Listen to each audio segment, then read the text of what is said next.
দশম শ্রেণীর প্রথম পর্যায়ক্রমিক মূল্যায়ন 2026-এর একটি প্রশ্নপত্র রয়েছে। দেখো, ভূগোল বিষয়ের স্কুলের প্রশ্নপত্র। দেখে নাও প্রশ্নটা।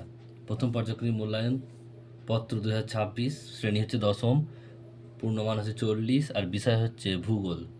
সময় হচ্ছে 1 ঘন্টা 30 মিনিট। প্রথমে রয়েছে বিভাগ ক। এখানে তোমাদের মোট 8টি প্রশ্ন করতে হবে, এমসিকিউ টাইপ, 8 নাম্বার। 2 দাগে বিভাগ খ। বিভাগ ক্ষয়ে মোট তোমাদের এখানে আছে শুদ্ধ অশুদ্ধ। 2 দাগের 2-এর 1-এর এখানে রয়েছে, দেখো শুদ্ধ অশুদ্ধ 2টো প্রশ্ন আছে, 2 নাম্বার। এরপর দেখো 2 দাগের 2-এর এখানে 3টে প্রশ্ন আছে, শূন্যস্থান পূরণ করো, 3 নাম্বার। এবার 2 দাগের 3-এর আছে, দেখো এক কথায় উত্তর দাও, এখানে 3টে আছে, 3 নাম্বার।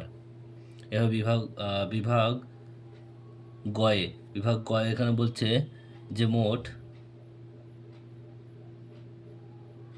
বিভাগ গয়ে মোট তোমাদের 4টি প্রশ্ন দেওয়া আছে, প্রত্যেকে অথবা রয়েছে, প্রত্যেকটা অথবা করে দেওয়া রয়েছে।